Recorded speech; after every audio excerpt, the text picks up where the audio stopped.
Hello friends, हाय. तर आणि उद्या असणार आहे दुसरा सोमवार, श्रावणी सोमवार दुसरा आहे उद्या. तर मी त्यासाठी आळूवडी बनवणार आहे आणि आळूवडीची रेसिपी मी तुमच्यासोबत शेअर करणार आहे. तर व्हिडिओ नक्की पहा आणि व्हिडिओ आवडल्यास माझ्या चॅनलला सबस्क्राईब आणि लाईक आणि शेअर करायला विसरू नका. तर चला सुरू करूयात आळूवडी रेसिपी. हे तुम्ही पाहू शकता, इथे ही आळूची पानं मी चांगली स्वच्छ धुवून घेतली आहेत. हे बेसन पीठ आहे, हे तुम्ही तुमच्या आवश्यकतेप्रमाणे घेऊ शकता. हे आहे तांदळाचं पीठ की ज्यामुळे आळूची वडी छान कुरकुरीत होते, क्रिस्पीपणा येतो आळूच्या वडीला. हे मी घेतलं आहे चवीपुरतं मीठ. हे पांढरे तीळ आहेत जे की मी आळूवडीच्या मिश्रणामध्ये टाकणार आहे. ही हिरवी मिरची आहे, हा लसूण आहे आणि हे जिरे आहे. हे मी एकत्र मिक्सरला बारीक करून घेणार आहे. आणि ही आहे थोडीशी हळद जी की मी आळूवडीच्या मिश्रणामध्ये टाकणार आहे. तर तुम्ही आता पाहू शकता, मी आता हे सर्व एकत्रित बारीक वाटून घेते मिक्सरच्या भांड्यामध्ये. तुम्ही लसूण जेवढा जास्त टाकाल ना तेवढी चव छान येते, त्यामुळे मी बऱ्यापैकी लसूण घेतला आहे आणि जिरेही बऱ्यापैकी घेतले आहे. आता हे सर्व एकजीव मी वाटून घेणार आहे. आणि हे वाटत असतानाच मी याच्यामध्ये थोडंसं मीठ टाकणार आहे, कारण की याच्यामध्ये थोडंसं मीठ टाकल्यामुळे या वाटणाला देखील छान चव येते. मीठ त्याच्यामध्ये एकजीव होऊन जाते, म्हणजेच मिक्स होऊन जाते छानपैकी. तर चला मी आता हे वाटून घेते. हे तुम्ही पाहू शकता, मगाशी मी जे हिरवी मिरची, लसूण आणि जिरे घेतलं होतं तर ते मी छानपैकी बारीक वाटून घेतलं आहे. आता मी हे या मिश्रणामध्ये टाकत आहे.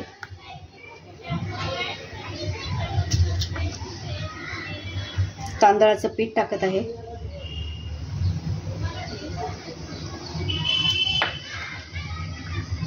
जे पांढरे तीळ घेतले होते तेही टाकत आहे.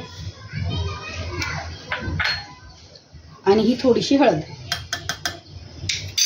आता हे सर्व व्यवस्थित छानपैकी मिक्स करून घेते.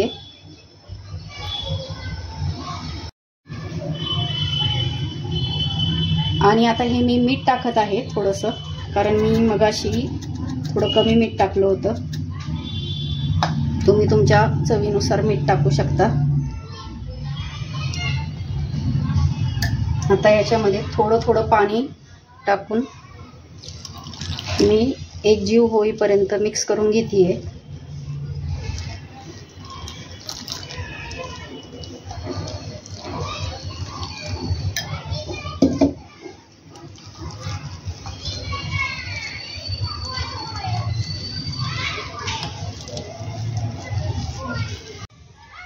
हे तुम्ही पाहू शकता, मी सर्व एकत्रित मिक्स करून घेतलं आहे व्यवस्थितपणे.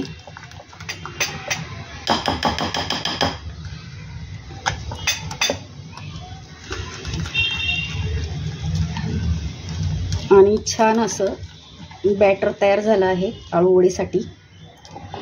आता मस्त अशी मी बंद करू.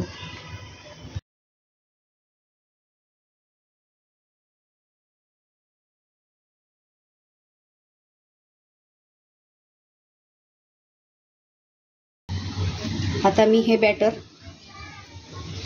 मस्त असं आळूंच्या पानांवरती लावून घेणार आहे.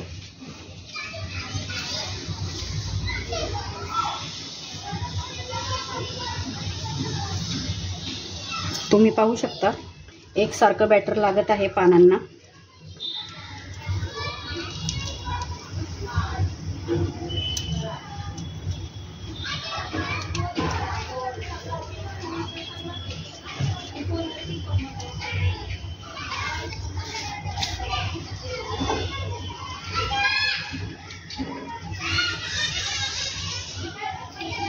वाह, मस्तच.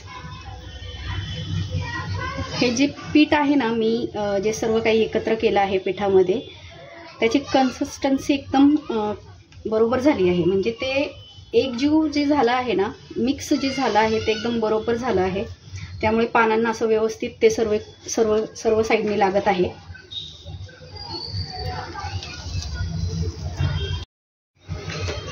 याप्रमाणे मी आता या पानांना जे काही आपण मिश्रण बनवलं होतं ते सर्व लावून घेतलं आहे। आता याप्रमाणे दोन्ही साइडनी फोल्ड करून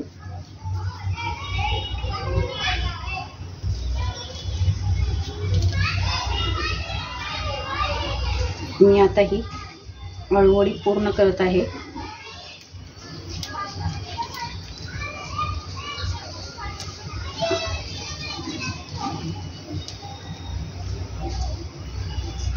तुम्ही बघू शकता किती छान अशी मस्त घट्ट अशी वडी बनवून तयार आहे। तर आता याचप्रमाणे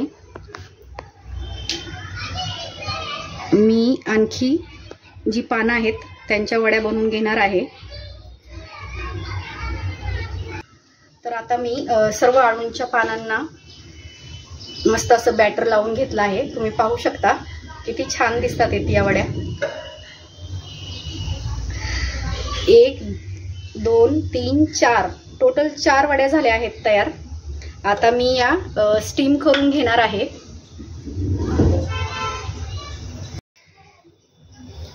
हे तुम्ही पाहू शकता इथे ही स्टीलची चाळणी घेतली आहे मी त्याला थोडंसं तेल लावून घेणार आहे आतल्या बाजूने। हे असं तेल लावून घेतलं ना की आळूच्या वड्या चाळणीला चिटकत नाही, त्यामुळे हे असं थोडंसं तेल लावून घेतलंय। आता तुम्ही ह्या पाहू शकता मी ज्या या आळूच्या वड्या बनवून ठेवल्या आहेत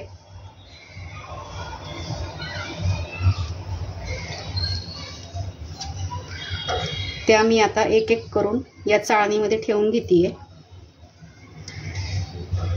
छान अशा एकदम घट्ट अशा आळूच्या वड्या बनवून रेडी झाल्या आहेत स्टीमसाठी।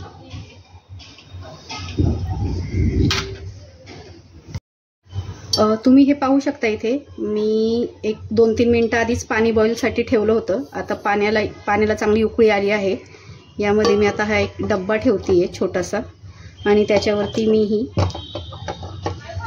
चाळण ठेवणार आहे आणि याच्यावरती पूर्ण पॅक असं झाकण ठेवणार आहे, जेणेकरून आपल्या वड्या चांगल्या प्रकारे स्टीम होतील। हे तुम्ही पाहू शकता आता मस्त अशा वड्या बनवून रेडी आहेत। छानपैकी शिजून झाले। आता यांचे मी कट पीस करून यांना फ्राय करणार। तुम्ही बघू शकता वडी कशी मस्तपैकी शिजून तयार आहे। आता मी यांना कट करून घेतेय आणि मस्त अशी गरम तेलात फ्राय करून घेणार आहे।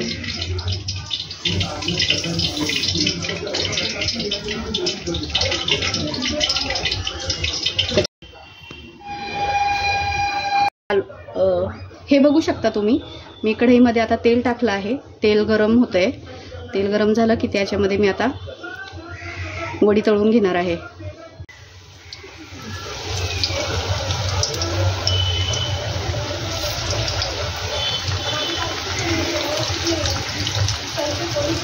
हे बघू शकता तुम्ही कशी क्रिस्पी वडी फ्राय होतीये। यम एकदम छान चवीला होणार आहे आळूची वडी। आता ते फ्राय करून घेतेय मी आणि ही आहे आळूची वडी तयार।